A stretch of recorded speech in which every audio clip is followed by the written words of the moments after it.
Hello students. Last video के बाद आप में से बहुत सारे स्टूडेंट्स ने मेरे पास बहुत सारे टर्म्स भेजे हैं जिस पे आप लोग डिस्कस करना चाहते हैं। जैसे कि पीसीआर है, इलेक्ट्रोफोरेसिस है, डीएनए फिंगरप्रिंटिंग, जेल इलेक्ट्रोफोरेसिस या सेंट्रल डॉग्मा, ऐसे बहुत सारे टर्म्स के बारे में आपने बात करनी चाहिए।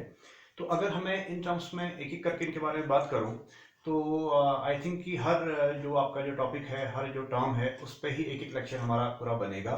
फिलहाल अगर मैं मोटा मोटा अगर बात करूं तो फॉर एग्जांपल पीसीआर की बात की है आप लोगों ने, आरटी पीसीआर की बात की है, तो it is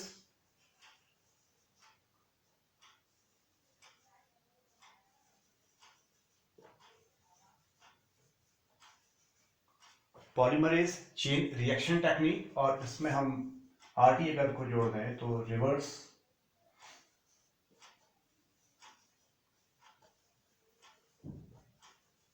transcriptase polymerase chain reaction एक ऐसी डिवाइस है जिससे किसी वायरस या किसी पैथोजन के जो स्पेसिफिक जो आपका जीन सीक्वेंस है उसको डिटेक्ट करने के लिए टेक्निक यूज की जाती है। क्लियर हो गया? इस टेक्निक में जो है शुरुआती समय पे जो है यूज किया जाता था रेडियो एक्टिव आइसोटोप्स का, रेडियो एक्टिव समस्थानिकों का उपयोग किया जाता था इस टेक्निक में। और अब बाद में जाकर के आजकल के जो समय पर फ्लोरोसेंट डाइस का प्रयोग करके जो है ये टेक्निक जो है इस समय पूरे दुनिया में अगर आप देखिए, इस समय कोरोना वायरस को जो डिटेक्ट करने की जो बेस्ट टेक्निक यूज की जा रही है world wide, that is RTPCR. Okay,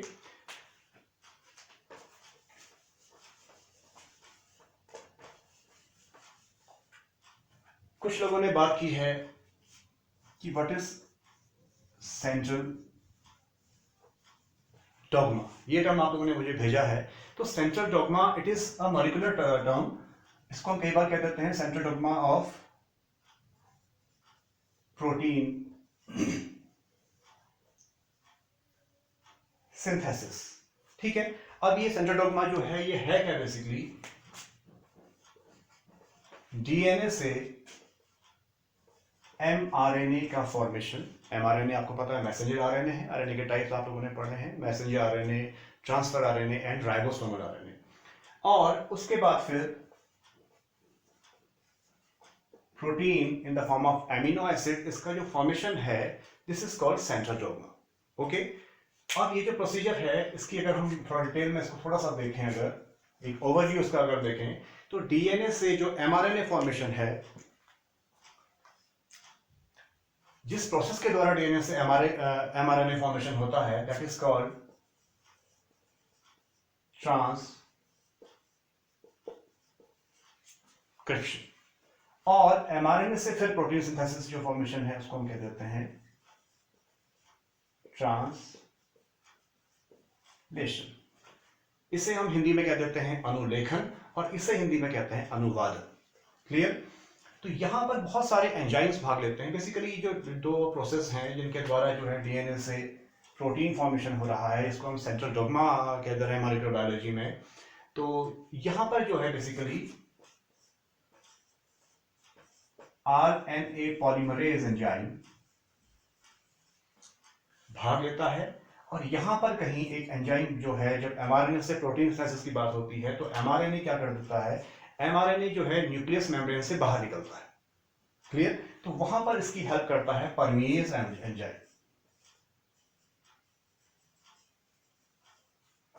clear? और भी बहुत सारे टेक्निकल टर्म्स इसमें आ जाते हैं। प्रमोटर रीजन क्या है, टर्मिनेटर रीजन क्या है, और बहुत सारी चीजें इसमें बीच में आ जाती हैं।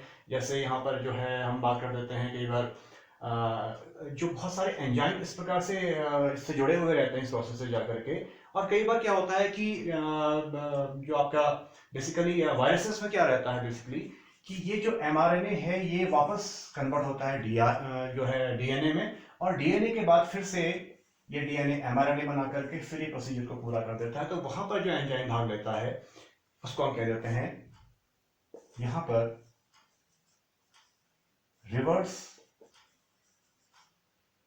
ट्रांसक्रिप्टेज। ठीक है, इसके ये जो अपोजिट प्रोसेस हो रही है इसके द्वारा ही हम कई बार जो होता है हम कहते हैं कि जो है आरएनए जो है वो डीएनए की तुलना में कम स्टेबल है। ठीक है, ये प्रोसीजर जो है ये सब बाद में इसको हम देखेंगे डिटेल में। अभी आप मोटा मोटा ये समझ लीजिए कि प्रोसीजर जो सेंट्रल डॉग्मा है ये डीएनए से प्रोटीन जो आपका सिंथेसिस हो रहा है, प्रोटीन का निर्माण हो रहा है, उसको हम जो है सेंट्रल डॉग्मा कहते हैं। ठीक है, इस प्रोसीजर में भी अब हम बात करेंगे कि प्रोकैरियोटिक सेल्स में कैसे प्रोसेस होती है और यूकैरियोटिक सेल्स में कैसे होती है। प्रोकैरियोटिक सेल्स में आपको पता है कि डिस्टिंक्ट न्यूक्लियस नहीं पाया जाता है, तो वहां पर क्या हो रहा है कि जो पूरा क्रोमेटिन मैटर है उसके साइटोप्लाज्म में जो होता है बिखरा हुआ होता है। ठीक है, तो इसमें जब हम बात कर रहे हैं प्रोकैरियोटिक सेल की, आपको पता है कि जो प्रोकैरियोटिक सेल है वहां पर जो होता है प्रिमिटिव काइंड ऑफ न्यूक्लियस पाया जाता है, तो न्यूक्लियस यहां पर नहीं है और ये जो है इसमें बिखरा हुआ, यानी कि साइटोप्लाज्म के अंदर ही दोनों ही प्रोसेस ट्रांसक्रिप्शन और ट्रांसलेशन यहीं पर होगी और दोनों साइमल्टेनियसली भी हो सकती है। In case of eukaryotic cell, जहां पर आपको पता है कि जो है सेल के अंदर न्यूक्लियस जो है, एक जो है ऑर्गन जो है इस तरह का ऑर्गन है, यहां पर जो है इसकी न्यूक्लियर मेम्ब्रेन पाई जाएगी, तो इस न्यूक्लियस के अंदर जो है प्रोसेस ट्रांसक्रिप्शन की होगी और इसको होने के बाद जब एमआरएनए फॉर्मेशन हो जाएगा यहां पर जाकर के, तो न्यूक्लियर जो ये मेम्ब्रेन है इसको ब्रेक करेगा एक एंजाइम, जिसको भी मैंने आपसे कहा था कि परमिएज एंजाइम, यहां पर अपनी एक्टिविटी करेगा और इसके बाद इससे बाहर निकल करके एक ऑर्गेनल यहां पे मिलेगा जिसको हम कह देते हैं एंडोप्लाज्मिक रेटिकुलम। आपने पहले पढ़ा है, ये भी दो प्रकार का है, एक को मैं कह दे रहा हूं रफ एंडोप्लाज्मिक रेटिकुलम और एक को मैं कह रहा हूं स्मूथ एंडोप्लाज्मिक रेटिकुलम। तो रफ ईआर में आपने ये देखा कि इसके बाहर से इस प्रकार के स्ट्रक्चर अटैच हैं, जिसके कारण जो है रफ को हम क्या कहते हैं खुरदुरी अंतःप्रदर्भी जाली का। तो कारण क्या है कि उस पे जो है राइबोसोम अटैच रहते हैं और राइबोसोम आपको पता है कि प्रोटीन सिंथेसिस के लिए या प्रोटीन के संश्लेषण के लिए उत्तरदायी रहते हैं। तो यहां से आरईआर के द्वारा जो है एमिनो एसिड जो कि बेसिक कंस्टिट्यूएंट्स हैं किसी भी प्रोटीन के, उनका फॉर्मेशन होता है। ठीक है, अब आप कहेंगे कि एसईआर से क्या हो रहा है, स्मूथ में क्या होता है, तो यहां पर लिपिड की सिंथेसिस होती है, लिपिड सिंथेसिस यहां पे होती है। तो ये जो टर्म है इसको हम सेपरेट एक लेक्चर के उसमें देखेंगे, तो हमें बहुत सारे जो है इंटरमीडिएट स्टेप्स के बारे में भी हम आगे बात करेंगे।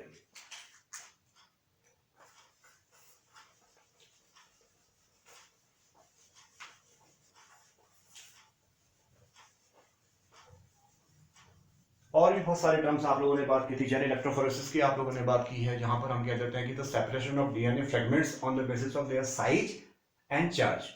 तो ये प्रोसीजर हैं, और भी डीएनए फिंगरप्रिंटिंग है या ट्रांसलेशन है, ट्रांसडक्शन है, रेप्लिकेशन है, ये सारी प्रोसीजर्स हैं basically.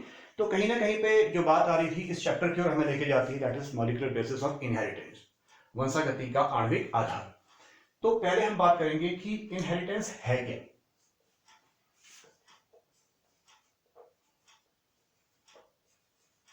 Transmission of characters from parents to offspring is known as inheritance,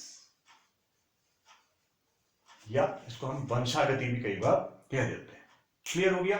इसके बाद हम क्या देख रहे हैं कि एक और चीज, कि जो ये जो इनहेरिटेंस के जो लॉजिक्स हैं, बहुत सारे लॉजिक उसमें होंगे, इनको कैरी करने का जो काम करेगा वो उसके लिए कुछ मॉलिक्यूल हैं इस तरह के, या मॉलिक्यूलर स्ट्रक्चर हैं जिसको हम कह देते हैं बायोमॉलिक्यूल, क्योंकि ये हमारी बॉडी के अंदर जो है सिंथेसिस इनका होता है, तो इसको हम बायोमॉलिक्यूल कह देते हैं। और एक और टर्म इनके लिए आता है न्यूक्लिक एसिड। ठीक है, फ्रेडरिक मिशर ने फर्स्ट सेल्स में इनको डिराइव सबसे पहले किया था और नाम दिया था न्यूक्लिक। ठीक है, ये 1869 के आसपास की बात है। और ठीक 20 साल बाद, यानी कि 1889 में इसको नाम दिया गया न्यूक्लिक एसिड, और वो काम किया था ऑल्टमैन ने। क्लियर? तो ये बात हुई थी न्यूक्लिक एसिड्स की। अब न्यूक्लिक एसिड्स हैं क्या? बेसिकली न्यूक्लिक एसिड्स किस चीज से मिलकर बने हैं?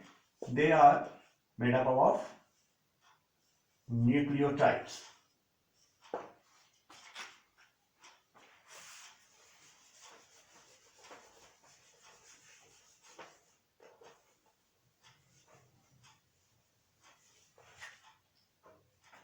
न्यूक्लियोटाइड्स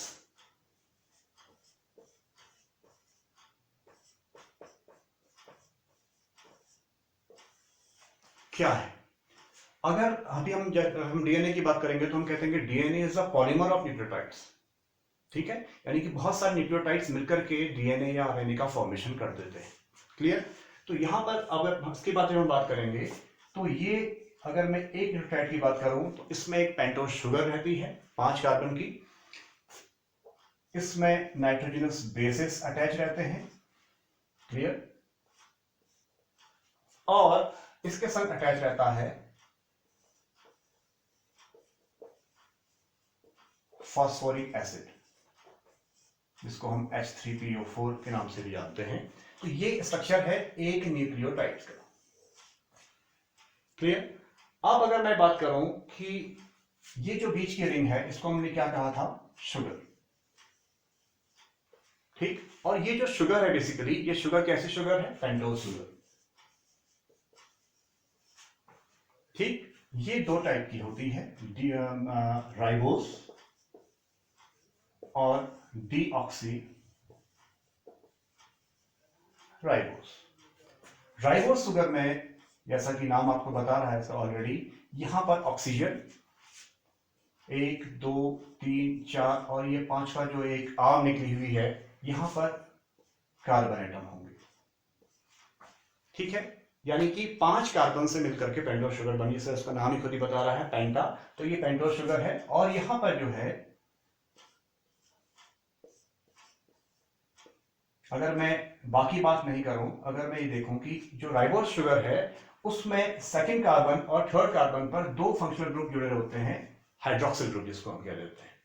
और यही चीज अगर हम डीऑक्सी राइबोस की अगर बात करेंगे तो यहां पर एक ऑक्सीजन नहीं होता, और इसीलिए इसको हम जो है डीऑक्सी राइबोस के नाम से भी जानते हैं। तो ये इनके बेसिक जो है स्ट्रक्चर में डिफरेंस है। ठीक, अब इस एक ऑक्सीजन का ना होना और होना, ये कितना ज्यादा मैटर करता है इन डीएनए और आरएनए की कंपोजिशन में, इसको हम बाद में देखेंगे। क्योंकि 2 फंक्शनल ग्रुप होने से, मैंने अभी आपसे कहा था कि राइबोस में 2 जो हाइड्रोक्सिल ग्रुप होंगे, 2 फंक्शनल ग्रुप होंगे, तो ये बहुत ज्यादा क्या होता है? रिएक्टिव होता है। ठीक है, क्या करेगा ये आरएनए को बहुत ज्यादा रिएक्टिव बना देगा, और रिएक्टिव बना देगा, जो चीज ज्यादा रिएक्टिव होगी वो उतनी ही क्या होगी? Less stable. ठीक है, बहुत जल्दी म्यूटेट कर जाएगी। इसीलिए जो है मोस्ट ऑफ द जो आपके ऑर्गेनिजम्स हैं, उनके अंदर जेनेटिक मटेरियल के रूप में जो है डीएनए होता है इंस्टेड ऑफ आरएनए। कारण उसकी पीछे यही है कि ज्यादा रिएक्टिव चीज जो है वो जेनेटिक मटेरियल के रूप में कंसिडर नहीं की जाएगी, क्योंकि वो लेस स्टेबल होती है। ये भी इसके पीछे के लॉजिक्स हैं। मैं थोड़ा सा करिकुलम से बाहर जाकर के आपसे बात कर रहा हूं। तो ये पेंटोज शुगर की बात हमने करी है भी यहां पर। अब हम बात करेंगे नाइट्रोजनस बेसिस के बारे में।